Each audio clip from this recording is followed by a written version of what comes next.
Hey,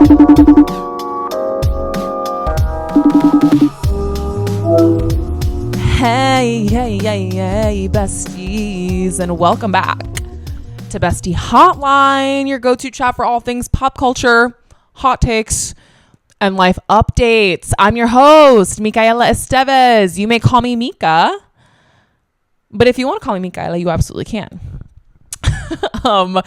On today's episode of Bestie Hotline, we're going to be chatting a little bit about wedding season, a little bit about Love Island, about High School Musical.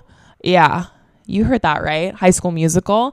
We'll be chatting about my latest hot takes and, of course, as always, my current ins and outs. I hesitate to give my ins and outs any sort of timeline. When I was sort of thinking about what I wanted this podcast to look like, I was like, oh, maybe like weekly, monthly ins and outs, but I don't have a consistent enough posting cadence to even insinuate that I would be creating these ins and outs monthly. And to be completely open and honest with you, I just wrote down these ins and outs like 20 minutes ago. Well, that's not true. I already had a list of like 3 or 4 ins and outs, but I just, like half an hour ago added to them because I was like, that's not enough. Like 2 ins and 1 out is like literally not enough. I need you guys to have the goods. I need you guys to have the juice. Anyway, freaking welcome. I also will say, can I just say before we get started, recording any sort of video content, but especially recording video content that's more lifestyle, that's less like, I'm not coming in with an agenda per se. Like I have like things to talk about, but all of this is off the dome. Okay. Like recording in a space where you're just chatting to no one. I'm sitting here alone in my home talking to a camera. Sorry to break the fourth wall here. I'm sitting here alone just chatting, and it does take like practice. I feel like I have to get over like a bit of a mental barrier here because it's like so unnatural to just like literally be talking to no one. Like I can't even describe to you. I can't even begin to describe to you how like random and weird and silly it feels to just be like chatting all by myself. But I digress. Thank you for your patience here as I like stutter and stumble along. This is a skill I'm developing. This is a skill I've been a little bit out of practice with because like I said, I don't have like a cadence with which I post or film/record. Like this is a hobby and a side passion of mine. I don't get paid to do this podcast. I technically get paid to post YouTube. I technically get paid to post YouTube videos, but I literally I get paid like $3 a video, maybe. Like I get paid not very much, and that's 110% because I never post, and also because I just do this for funsies. Like I'm not always like up in the SEO of it all. Like I'm just trying to have a good time. Anyway, let's get on into it. Like always, I want to start with a little gratitude check. I haven't really thought about this. I'm just going to go once again off the dome with this. Today. Oh my goodness. What am I grateful for today? Today, I'm grateful for the sunshine. Today, I'm grateful that my cousin who was staying with me, he was like sort of apartment sitting while Tommy and I were on vacation. And also before he moved into his first like big kid apartment. Congratulations on graduating, Derek, and congratulations on your first job, and congratulations on your first home. That's really exciting. He's like a full grown adult, and he was staying here in our apartment for about like a week and a half, and he was taking care of it. So thank you for that, and thank you for the beautiful flowers that he got us. You can't see them because they are currently off camera, and I really don't want to get up to show you, but also, this is a podcast, so it doesn't really matter because not everyone is watching this on YouTube. But they're really beautiful and it's really sweet, and I feel like really grateful for them. I got home and he left us these gorgeous flowers and left me a really sweet note. So I'm feeling really grateful for him and these gorgeous flowers that I now get to look at every day. Yeah, let's see, what else am I grateful for? I don't know. Let's just like spit off the dome. I'm grateful to have a full-time job again. For those of you who don't know, I was unemployed for, I don't know, like 7-ish months or so. And I've been working part-time, and I finally just started full-time, which is really exciting. I'm grateful to be salaried again. I'm grateful to have benefits again. I'm grateful that I don't have to job search again. Like, the job market is absolute shite right now, and I genuinely sympathize with anyone and everyone who is looking for a full-time position right now. It's really hard, and yeah, that's crazy. I feel very grateful to no longer have to be doing that, and I hear you when I see you if you are currently in that process, because I was there 2 weeks ago. But yeah, that's my gratitude for today. Feeling good, feeling great. I love summer. I'm happy that the sun is out, and I'm also happy that it's not like scalding hot. It's been like a solid like 75 degrees every day, which is literally my ideal weather. Like, I never want the weather to get anywhere above or below the 70s. Like, 70s is amazing. 73 to 75 to me is like the sweet spot. You can wear shorts, you can wear a skirt, you can wear a dress, you can wear sandals, you can wear long pants, you can wear boots. Like, the other day I was wearing like a dress and some boots. Yesterday I was wearing a skirt and some fucking knee-high boots. Like, that was awesome. I love the versatility of the outfits that you get. And that's kind of part of the reason I love like fall, especially early fall, where it's like, I feel like I can really show up with some outfits. Like, my wardrobe is, I'm wearing a lot more of the items in my wardrobe during these kind of transitional seasons. It is like smack dab in the middle of like summer. We are not in a transition season. It's literally July, but nevertheless, I've been loving these like slightly cooler days. So lots to be grateful for. What are you grateful for, bestie? I'll wait while you think.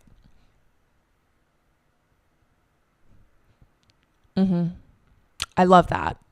That's something that's really, I'm so happy that you're grateful for that. I'm grateful for that too.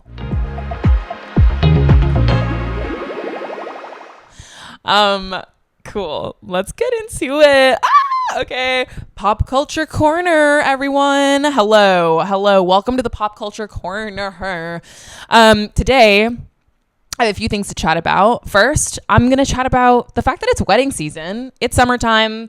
People love to get married in the summer. It's wedding season. Literally every time I open up my Instagram, the first thing I see is either somebody attending a wedding, somebody getting engaged, somebody getting married. Like, it is somebody posting about like a wedding anniversary.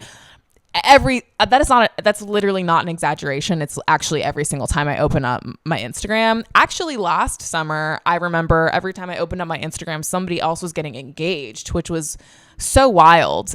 Because I feel like if I got engaged today, I would literally be a child bride. And I love how beautiful and multifaceted and different everyone is. I love weddings. I love attending weddings. I think weddings are so fun, and I love any excuse to shake ass on the dance floor. Okay, if you've ever been to a wedding with me, you know I'm getting crunk on the dance floor. But one of the things that I find so funny and interesting about like sort of this wedding culture as we enter the wedding era of our lives. I'm 28 for context and reference, so I feel like I am fast approaching this. I don't know. I feel like I'm right in the middle of like the weddingness of it all, right? Like 28 is around the time where you start seeing a lot of people getting engaged and getting married traditionally. I guess we're seeing a little less of that in this current generation, but around this time is where that's sort of happening. So it makes sense that I'm seeing all of this stuff in my feed. It makes sense that the algorithm is showing me all this crazy stuff. Like, the algorithm knows that I am prime age to be wed, but what it doesn't know is that I'm literally just a girl and that I would be a fucking child bride if I got married. Anyway, I love saying that shit. I used to say that shit to my therapist, and she would be like, okay, so you know that you're like an adult. And I'd be like, oh my God, like, I'm just a girl. I'm just a baby. Like, I can't believe that they are expecting me to do taxes and things. And she would be like, so actually, like, totally get that. And also, you're a grown up. you're almost 30. And I was like, Jennifer, please don't tell me that ever again. But anyway, I love seeing people who are like attending weddings, not the ones who are getting married. I love seeing guests post about attending a wedding, because I'd say about like 80 to 90% of the time they're posting, you know, sort of themselves at the wedding. It's like them and their plus one, or just them, and they're posting these gorgeous photos of the wedding, and the bride and groom are nowhere to be seen. And the caption is usually something like, congratulations, like insert bride and groom's names here, you know, like congratulations to the happy couple, like love you guys so much, like, you know, my two beautiful brides, like I've never seen two more gorgeous women in my life get married. Like it's all these like really cutie little like short quips of saying like congratulations to those who are getting married, and they are literally nowhere to be seen in the photos, which is so funny because like obviously I do this too. I'm what the F, like I got dressed up. I look like a fucking 10 out of 10 tonight. I'm obviously taking pictures. This wedding venue is probably gorgeous. Everybody looks amazing. Everyone's taking pictures. I want to post these for the people to see. Like I want a little bit of fucking serotonin and validation from the Instagram. Okay, like I'm just a girl. Okay, I'm not gonna sit here and pretend like I don't want everybody to see me looking hot. Okay, congratulations, you're welcome. Actually, you get to see me look like a dime piece. Like what? Anyway, I love that everyone has sort of just like not given a fuck about posting like a caption like congratulations to the happy couple, and it's just like a slideshow of like 3 or 4 images of like them and their plus one looking hot. Like maybe they show a little bit of like the table setup or like the venue, but they don't have any pictures or videos of the bride and groom, and I think that's like really funny to me. I think that's very, very funny. And I think it's interesting that like we've all sort of decided that that's like culturally normal and acceptable. Yeah. And in fact, like I hope that at my wedding, if and when that does happen, that like you take as many pictures as you want. I hope that you look like as hot as you've ever been, and then you post that, and I hope that you get all of the likes and validation in the fucking world. Like I literally don't need to be up in there. I don't think anybody cares really, but I just think it's like a funny little phenomenon that like that is what it's like to go to a wedding and post about it. Like when you're posting about unless you're in the bridal party or like the wedding party, or unless you're like a family related to like the people getting married, it's sort of like, why would you have like a nice enough photo of the bride and or groom? You know what I mean? But that's just my 2 cents, and I think it's funny. But happy wedding season. Congratulations to anyone who is getting married this summer, anyone who's getting engaged this summer. It's a really fun and exciting time. Congrats to you crazy kids. My next sort of like pop culture thing I want to talk about is obviously Love Island. Hello. Okay, if you haven't heard about Love Island this summer, I don't know where the fuck you've been, because it's actually all that my algorithm wants to fucking talk about. And that is probably because I'm watching both Love Island UK and USA. But obviously Love Island USA started like a week earlier than UK. And so things sort of progressed. I think I made a mistake trying to watch both this year. It actually is like a full-time job to watch not only one season of Love Island, but to watch both seasons of Love Island is crazy at once. And it's hard to keep up with like the cultural conversation without having spoilers. I like was traveling while doing all of this, and it was really hard to keep up. And I finally caught up on USA. I finished it, and now I'm catching up on UK, which in my opinion is better. If it ain't broke, don't fix it. I don't know what the fuck I was thinking prioritizing USA over UK, but I do feel like it was largely influenced by the fact that like everyone in my social circles was talking about USA. My algorithm really wanted to talk about USA. Usually my like algorithm is heavily based in Love Island UK. But this year, I think because it was like so highly talked about, my like all my electronics know that I'm based in the US, that like my algorithm was really, really feeding me a lot about Love Island USA this year. But oh my God, it was like impossible to avoid. So I was like, you know what? Fuck it. Like, I'm going to just like dive in and focus on this so that when this is finally over, I can really focus on what really matters, which is Love Island UK. And to be honest, I regret it and don't regret it. I don't regret it because I could be part of the cultural conversation and I like knew what the hell was going on. And also I do regret it because I hated this season bad. I literally felt like I was being made to watch against my will. I felt like this season was the worst season of Love Island I've ever seen in my life. Like, this was absolute shite. I literally was like, what the F? And here's the thing. For me, like, Love Island comes out in the summer and it feels like my football season. It feels like a sports event. It feels like Casa Amor is literally the Super Bowl.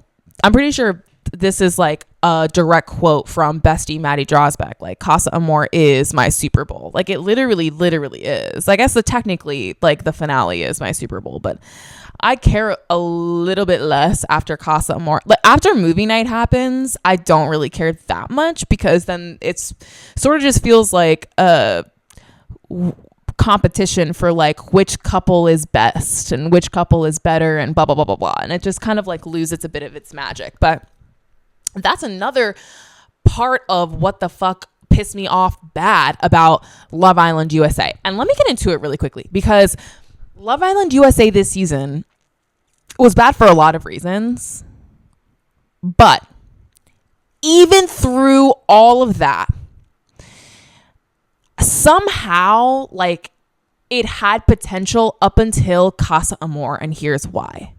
Casa Amor happens and they said that they're throwing out the Casa Amor script. They are going off script. They're going crazy. And they instead, they just decide that they're going to kick off, quote unquote, kick off. Cause we all know that like Nick and Alandria stayed. They decide that they're going to kick off two of the like basically original Islanders, which is literally never before seen. That's crazy work, right?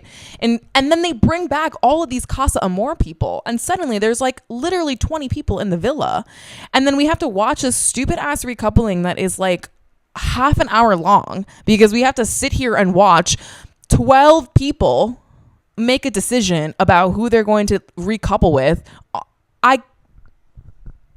Just thinking about it pisses me off.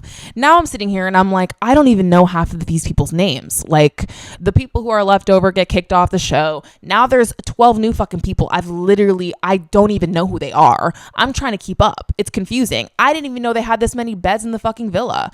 Then, to add insult to injury, they literally, they don't even do movie night. Which, like, maybe there wasn't even enough drama to give a movie night this season, but like, movie night is the most fun part of a post Casa Amor Love Island. So what the fuck? And then, oh my God, they brought back the baby episode, which, if you know me, I think is the worst thing to ever happen to Love Island of all time. It is the dumbest fucking episode I've ever seen. It is so useless. It does absolutely nothing for the show. It doesn't humanize them anymore. It literally just is so annoying and dumb, and they don't do anything fun with it. I think the baby episode, I was so glad that years ago they got rid of the baby episode in UK, and now they're bringing it back with USA in arguably their most watched season of all time. Like, you've got to be kidding me. USA, you need to work for a fucking baby episode. That's crazy. Like, I just feel like that docked them several points in my book. I couldn't even believe. I'm like, you think that you are important enough to have a fucking baby episode and get away with it? The original Love Island UK couldn't even get away with that. They nixed it. They were like, everybody hates it. We're not going to do it. And then in lieu of a Twitter challenge, they did that stupid ass confessionals game where basically they were just bold-faced bullying each other the entire episode. Amaya is crying. The girls are mad. I couldn't even believe. And then at the end, on the finale, they brought back the original, like, Love Island trope of like, you know, the two winners get to decide whether or not they're gonna like split the money or like one of them is gonna take it. That is like so. It didn't work before and it's not going to work now. If it didn't work in the early seasons of Love Island UK, why the fuck would you think it's going to work now? Like, that is so ridiculous. That's so crazy to me. I'm like, what the fuck? Someone's getting fired this summer. Producers on Love Island USA, count your fucking days. They're numbered. Because this was the worst season of Love Island I've ever watched. And I've watched like 10 plus seasons of Love Island. That was crazy. So anyway, I wish I hadn't wasted my fucking time with Love Island USA, but unfortunately, I do love being a part of a larger cultural conversation. It's a lot of fun.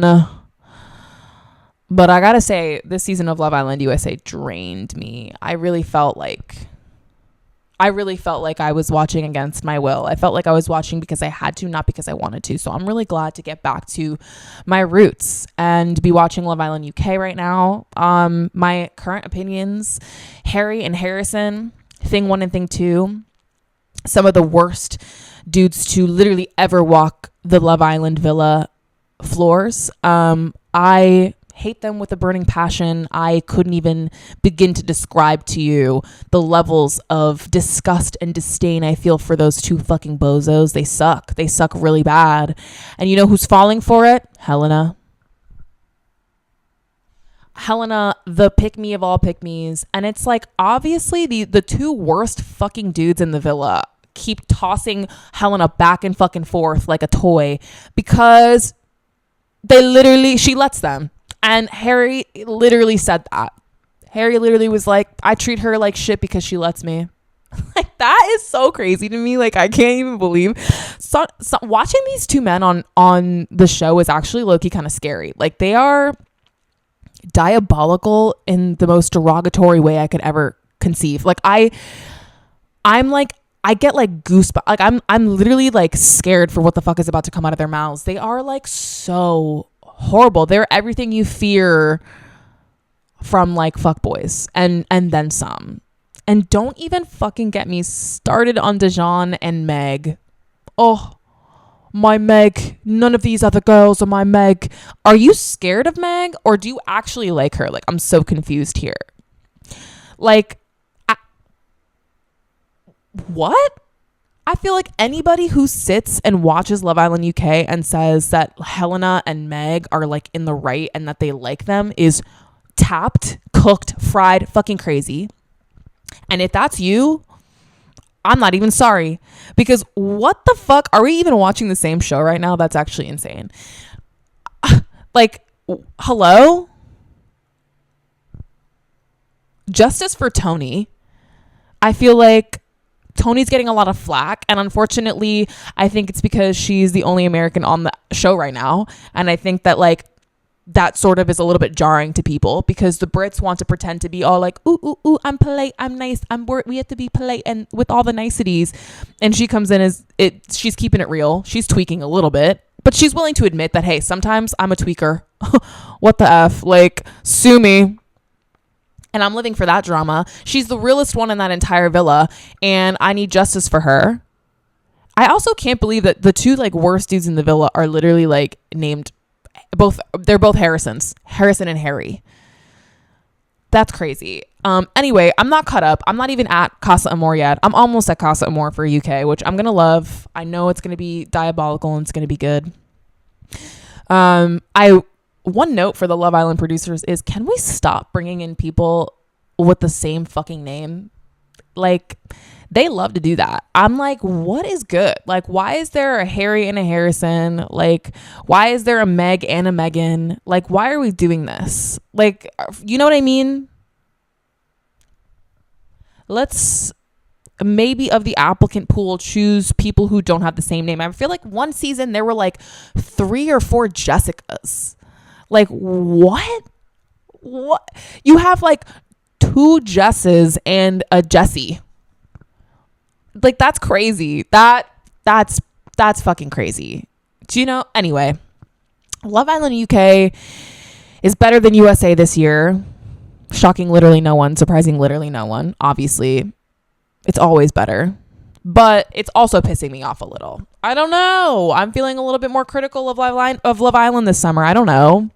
But anyway, I'll keep you updated on UK. And that's all I'll say about that. I honestly, like, I needed to take a break. I needed to, like, take a moment to reset and recharge. I feel like I was watching so much Love Island that I had to, like, turn off my TV and, like, read a book. Not a joke, not an exaggeration. I literally was like, I feel like I'm getting dumber by the second. Like, I need something a little bit more intellectual than whatever the fuck is going on my TV screen. Yeah, that was crazy. Whew. Anyway, now that we got that out of the way, it's time for a little hot take segment. I know, my favorite segment. No one asked, but I've been thinking a lot about High School Musical. This isn't really a hot take, and maybe this is more of a pop culture corner conversation, but I feel like it'll be a really good like transition topic. I've been thinking a lot about High School Musical. To be clear, I have not recently watched High School Musical 1. My most watched / rewatched High School Musical movie is the second one because it's the best one. It's also the most saturated one, and it's the one where Zac Efron actually sings. He also sings in the second one and the third one, but he is not the singer. He's not the voice of Troy Bolton in the first High School Musical. If you don't know, it's Drew Seeley, star and pop star in Selena Gomez's A Cinderella Story. Deep cut, if you know, you know. But yeah, Drew Seeley. He's also, I guess Drew Seeley was also in the Cheetah Girls. No, I think he just did a song called like Dance With Me with Belinda for the Cheetah Girls 2 soundtrack. Don't quote me on that, but I feel pretty confident that that's the case. Anyway, I've been thinking a lot about High School Musical. And I was thinking, firstly, like, what actually is the musical in High School Musical? And I was thinking a little bit more in depth about it, and it sort of hit me, right? Like, the big show in question, the reason we like don't really know what the fuck it is because the final song in which they sing Breaking Free is not it's not the show. They're not missing. I've forgotten about this. And I guess if I rewatched the movie now, I'd be like, oh, duh. But I sort of forgot about this in retrospect. They're trying to make the callbacks. A callback with a full audience. These are the literal questions I wrote down in case you're wondering. The big show in question is actually just a callback that they can't make, ? A callback with the full audience and also a full set. Because remember, the entire time, Miss Darbus is sitting here like as her detention punishment, making the basketball boys like design a whole set, and she's like rushing them. They gotta go. They're moving and grooving, right? They have a full set ready to go with literal moving pieces for this callback when they're singing Breaking Free. But it's a callback. And while we're at it, I just have to say, like, I feel like Sharpay being the villain of this movie is like really fucked up. The real villain of this movie is Miss Darbus. If we're being honest and open here, okay? If this is a safe space for me to chat and talk right now, let's talk about Miss Darbus. I don't think that athletes should get better special treatment just because they play sports. What about my theater kids? My theater children? And then what does she do? She gave Troy Bolton special treatment. Yeah. Last I fucking checked, Sharpay and Ryan Evans not only remixed the song, but they also created their own choreography and dance number for their audition. Meanwhile, Troy and Gabriella couldn't fucking muster up the courage to go audition. They missed the auditions. Miss Darbus literally tells them that they missed the auditions and they should take things more seriously next time if they're actually interested. Overhears them singing the original duet that was written by Kelsey. Shout out to Kelsey. And then decides that they're invited to the callbacks. Now, what the fuck is going on here, Miss Darbus? I'm sorry, I thought that athletes shouldn't get special treatment. What is this if not that? And to top it all off, we're sitting here pretending like Sharpay is fucking crazy for being upset by this, for feeling literally stabbed in the back. Sharpay has been carrying this theater program on her back since freshman year. These two bozos literally missed the auditions. They don't even show up on time. They didn't even audition. She just overheard them singing. And they get invited for the fucking callbacks? Yeah, I'd be pissed too. Think about it. You're a theater kid in high school. You're taking this shit seriously, probably. All of a sudden, this stupid ass jock and a new girl come in and are suddenly getting a callback for the roles that you wanted? That's fucked up. The spring musicale should have been Sharpay's. She's not even a villain. Like, she's actually the only one speaking truth. She's the realest person in this entire fucking movie, honestly. Like, what is going on? That's honestly, it's so crazy to me. I think it's really crazy.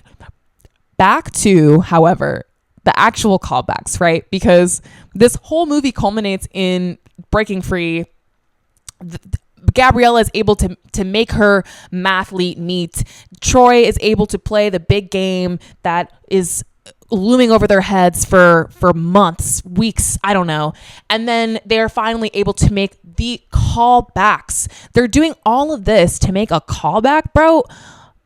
I just feel like Miss Darbus, if she was going to give them special treatment, she could have just been like, yo, like, if you can't make the callback because you have 2 other prior engagements that literally have to do with school, they're your school extracurriculars, just do callbacks on another day, bro. But no, they had to do it on this day. And I know that they changed it because I know Sharpay was like, oh, like, let me I feel like you should change callbacks to this day just to like sabotage Troy and Gabriella, which period, bitch. Like, if you want to make moves, Sharpay Evans is your girl. She's ready to make fucking moves, bro. Everybody talks a big game, but nobody follows through like Sharpay. But anyway, they go through all these hoops and loops and bounds just to fucking get to a callback that has a literal full-blown audience that I guess we're meant to believe is the basketball team and the mathletes, and then like everybody who was at the basketball game, I guess. Like, what? And then, like, again, I don't understand why the entire set needed to be done for fucking callbacks. Like, why were we rushing, Miss Darbus? We have literally not even begun rehearsals for this alleged production.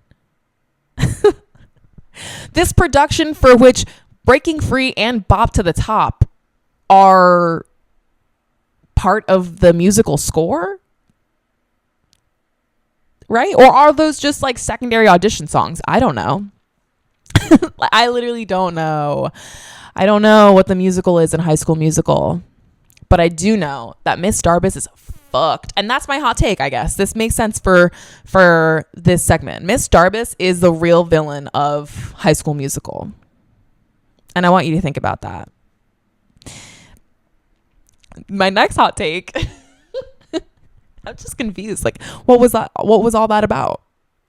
Anyway, so kind of like in the same vein of High School Musical, school subjects, math, whatever, I feel like we all have different color associations with different school subjects.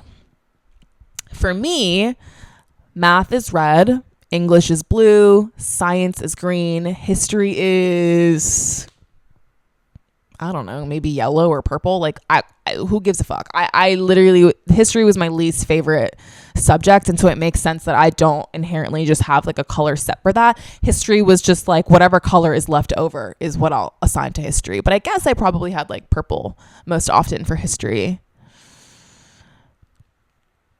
In any case, I think it's really interesting that we all have color associations. Those are my color associations. And I think it's a hot take because I think a lot of people feel like math and English being like respectively red and blue should be interchanged. I think a lot of people feel like math should be blue, English red. I think that's crazy. English red is crazy. I think that's crazy. What I do think is really beautiful, though, is that sort of everyone agrees that science is green. I don't think I've ever heard an argument for science being any other color other than green. Like, what are your color associations and why is science green?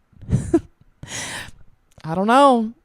I feel like if we're also getting down to the nitty gritty, I feel like chemistry in particular, chemistry and biology feel like green. Physics feels like yellow.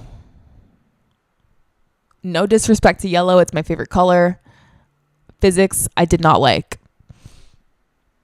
But that feels right. Math is red. As someone who is a math girly, like as someone who loved math was my favorite subject in school. I always said that this is the hottest take of all time, actually, I think. I always said that if I could just like sub out all of my homework for math homework, I'd be a happy camper. I'd be so happy. I'd be like, I don't want to read this stupid book. I don't want to have to read The Great Gatsby for a third time. That's ridiculous. I don't want to have to read Wuthering Heights. I literally don't care. I don't care if it's one of the most famous romance novels of all time. I think it's fucking boring. We should have been reading Pride and Prejudice. You want to talk about yearning? Symbolism?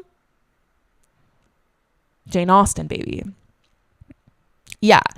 Math is definitely red, and I feel qualified to say that because I was a math girly. English is blue. I feel like blue makes sense. I feel like the most popular English trope that people make fun of is like, why were the curtains blue? To evoke certain emotions, yada, yada, blah, blah, blah, blah, blah. English is blue to me. I don't know. Science is green. And I guess I'm going to say history is purple. I feel like thinking back on it, I don't really feel like I ever had like yellow notebooks and folders, really. I definitely didn't have anything orange, which I feel like if I did have orange, that would have been history, I guess. Maybe science. I don't know. But my hot take is math is red, English is blue, science is green. History is nobody really gives a fuck, but if I had to choose, purple. Okay. Those are my hot takes. What do you think? What are your hot takes of the day?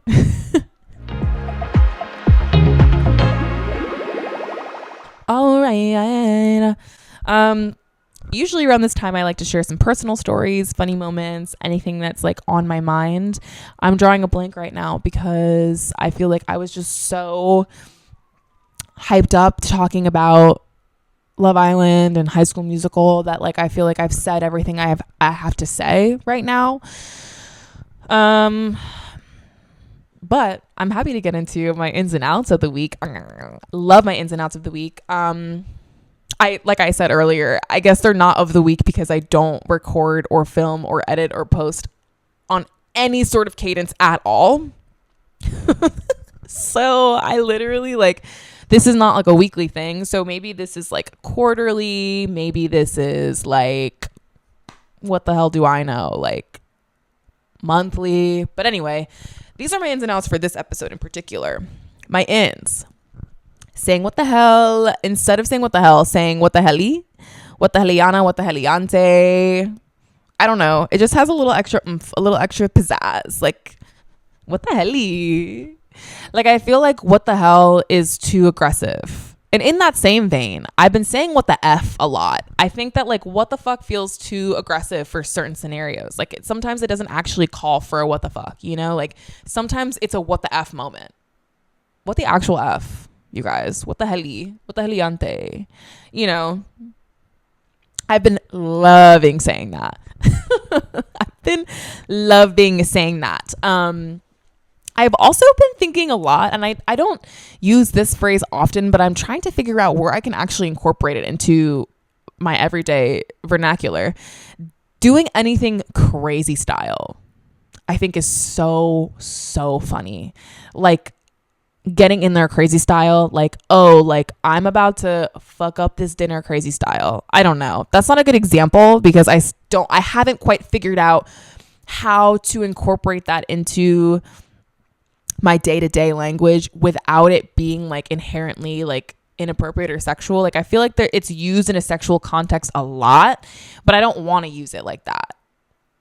Do you know what I mean? Like, I feel like I've been saying what the F, what the helly, like I want to keep things clean. Like, I feel like I'm in sort of my clean girl era, but language, you know?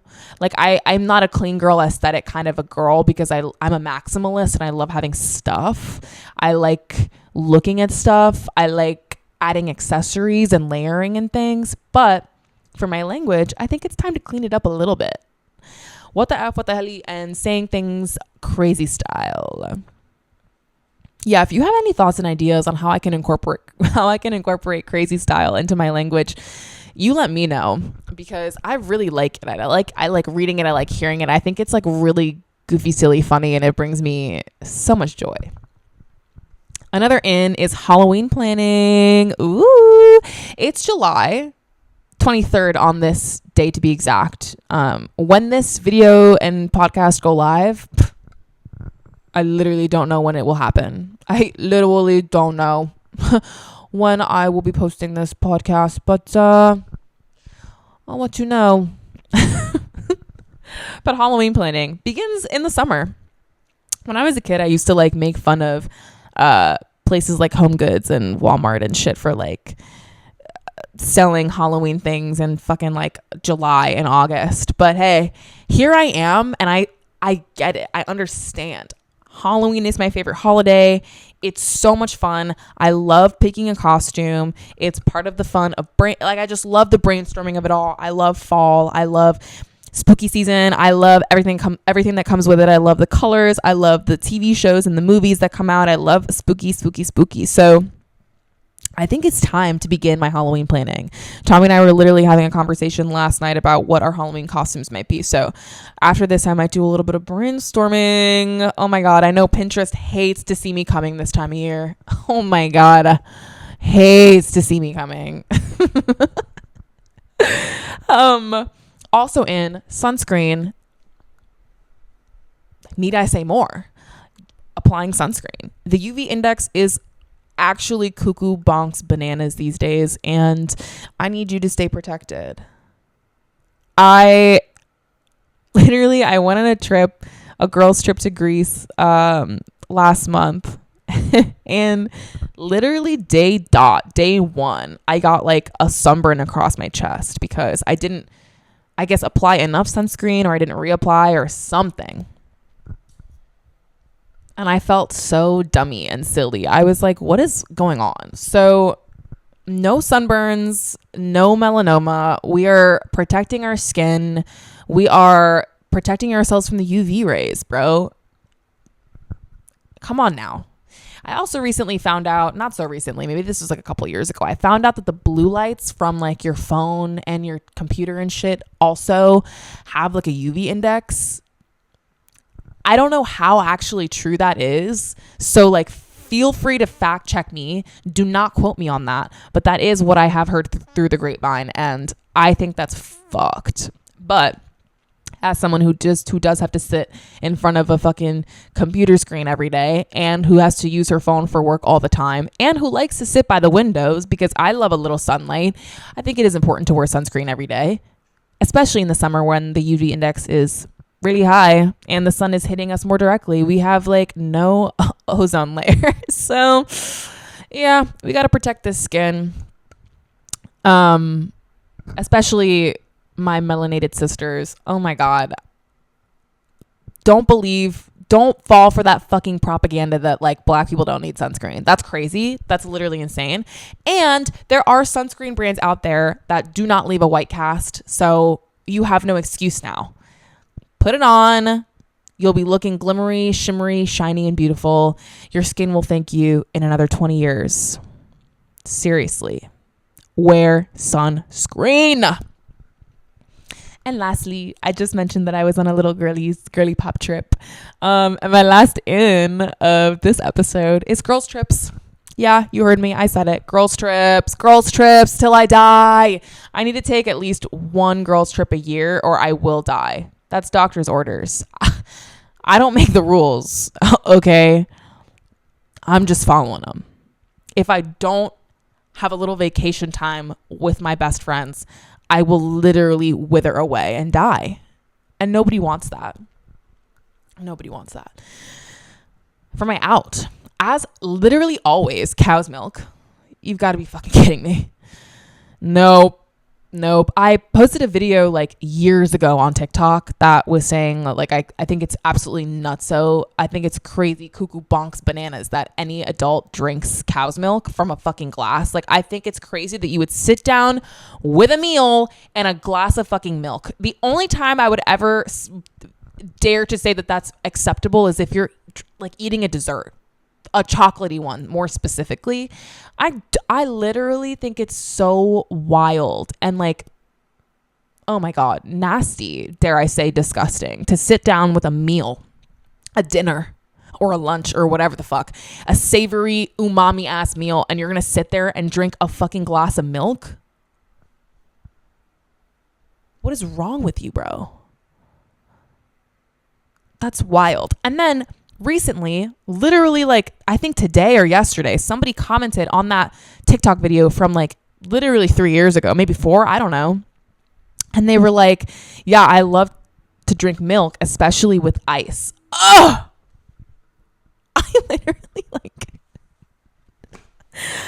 I wanted to chuck my phone across the room. I was like floored and flabbergasted. I can't even believe I couldn't believe my eyes. I couldn't believe what I was seeing. A glass of milk with ice? Are you a serial killer? They make movies about people like you and not the good kind. Like, what the fuck is that? Like, I didn't think that a glass of milk could get any nastier, and then someone today proved me wrong. I'm speechless. I have nothing more to fucking say about that. My next out, staying inside all day during the summer, especially. It's a beautiful day. I'm really excited to get out. I've been making sure to run my errands during the middle of the day so that I can get some fresh air during my lunch hour, because otherwise I will forget and I will not leave the house. So making sure you're getting some outside time, some fresh air. At the very least, if you can't do that, open up those windows, turn on a fan, open up those windows, get some fresh air, some airflow up in there. Okay, we're not doing that. We're not staying inside, sitting down all freaking day. We got to get outside, get the body moving, get the blood flowing, that heart pumping. My next out is people pleasing. I feel like that's pretty self-explanatory. I'm not trying to get all into it now, or maybe I am. Or maybe that's for the next episode. I don't know. But yeah, people pleasing. It's okay to do something for yourself. And it's okay to do something that makes you feel good, even though other people might say otherwise. Like, what the F? People pleasing? I don't know. That didn't even make any sense what I just said. But I don't really care. And that's my people pleasing, is I'm deciding that I'm not going to care and I'm just going to move on to my final out before my camera dies. We're so close. My final out is sunburns. Wear sunscreen, people. Please, honestly, don't forget the tops of your ears, okay? Okay, so we like literally almost made it a full episode without my camera dying, but that's okay, because honestly, like I feel like I recorded for like almost an hour there, like 50 minutes. And we got to my final out, so that's pretty good. All I have to do is film the outro now, or record the outro, depending on how you're watching this, listening to this, consuming this piece of content. But my closing thoughts for today's episode are: wear sunscreen, as I just said 2 seconds ago. But for me, that was like 2 minutes ago. For you, that was 2 seconds ago. Love Island USA definitely made me dumber this year. I truly was like, I had to take a break. That show pissed me off really, really bad. Like, I have nothing else to say about that. No movie night? Are you? Anyway, Love Island USA better be fucking better next year, because I'm not watching it to the fall. Not next summer. All I'm doing is watching Love Island UK. I'm prioritizing UK. If it ain't broke, don't fucking fix it. And then maybe in the fall I'll watch Love Island USA like I did last year, back when I was apparently smarter, because I've lost literal brain cells watching this fucking season. And think a little bit more deeply and in depth about the fact that Miss Darbus is the villain of High School Musical and Sharpay deserves justice. Like, her only crime is being the cuntiest girl in the entire school. Complimentary. Sorry. Like, sorry you literally can't be her. Like, that's my president. I was actually thinking the other day that I feel like Paris Hilton is like Sharpay Evans all grown up. You know what I mean? Like, she gives, like, when I think of Fabulous, I think of Paris Hilton. I think of The Simple Life. I think of Paris Hilton in 2004, you know, like, so good. Well, that's kind of it. Love you guys. Thank you so much for listening, bestie. I hope that whatever you were doing while you were listening to today's episode, whether that be folding your laundry, going for a little hot girl walk, I don't know, cleaning your apartment, or just like chilling, vibing, hanging out with me on your TV or your computer, whatever it is, I hope this was fun and entertaining. I loved filming it and recording it. This has been really silly and fun. And yeah, I'll catch you guys in the next one. Chat soon, bestie. Bye.